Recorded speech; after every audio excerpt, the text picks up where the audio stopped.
Georgia Southern wins 26-6. Coach Clay Helton finally gets win number 7.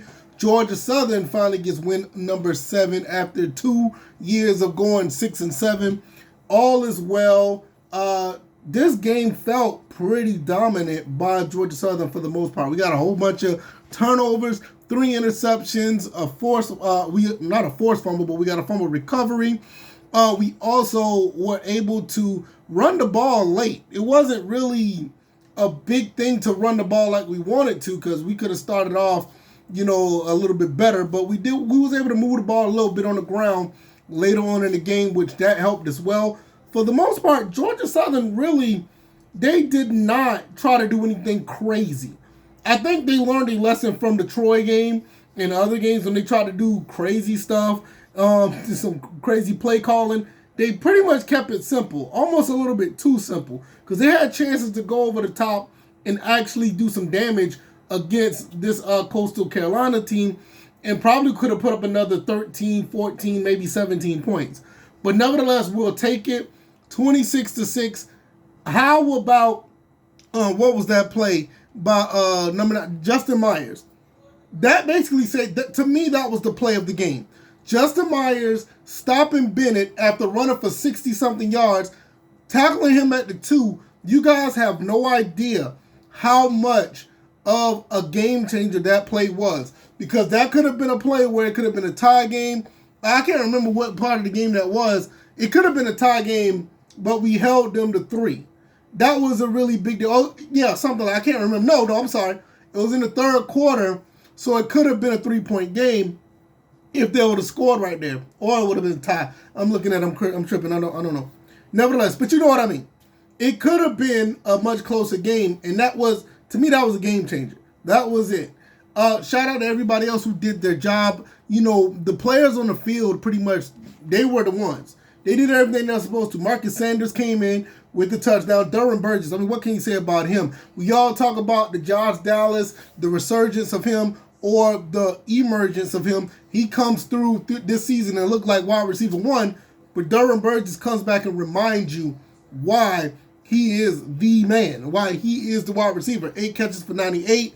Could have had a touchdown earlier, but nevertheless didn't get that. Jalen White, David Bedinga, O.J. Arnold. One thing I will say, they held us in check when it came to the run game. A lot of these yards that we got late, a lot of the yards that we got came late. And that's what even though those yards came late, we only had 90 yards on the ground. J.C. French, let's talk about his numbers. 25 for 38, 294, 1 touchdown, no interception. I would say he was pretty safe with the ball. There was like one throw that looked like it could have been intercepted. No quarterback's going to be perfect, but it wasn't like he was actually, making a bad decision. It's just that Coastal did get a little bit ahead of that and undercut that pass. You look at everything else on the team. I mean, we did get a sack. Davion Rose get a sack. I think he had the fumble. Forced fumble, or was it? Oh, I'm sorry, it wasn't him. I can't remember.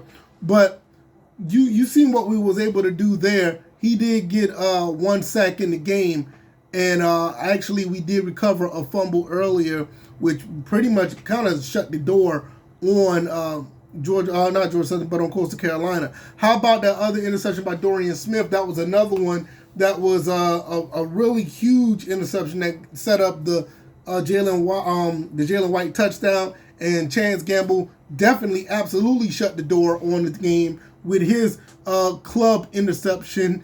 And we all thought that, I thought it was an amazing play, because I was like, wait a minute, you got that club on your hand, you was able to make that happen. That was pretty cool. All in all, the game was a pretty solid game. You can't really, for me, I can't really complain. I think it was a little bit too conservative, but that was by design. You saw what happened last game. You don't want to get in that situation where you're trying to do too many funky and weird plays, trying to make something, to outsmart yourself. So I think they did a very good job of just keeping it simple, and it helped them in the long run. And now we're going to be looking at Old Dominion. Hopefully they could beat Marshall. I'm going to be watching a little bit of that game, and hopefully they can get that W, because if they get that win, all we have to do is go in and beat Appalachian State. Well, Appalachian State's coming to us, but we have to beat them on our home field, which, after looking at the Troy game, I'm not going to sit here and say that's a gimme, but I think if we play the way we played tonight, I think we'll be all right against, Appalachian State, but that's getting a little bit too far ahead of ourselves. Not going to talk about that now. Let's celebrate this victory. This is win number 7. We finally got the win that we were looking for the past 2 years. We are above the 6-game win streak, above the 6-game wins. We have a winning season. We're 5-2 in the conference, and it looks like that we could be in the driver's seat by the end of the night. So let me know what you guys think. I'm going to get up out of here. It's my son right here. He wants to play some video games, so that's what I'm going to be doing. And that's pretty much it, man.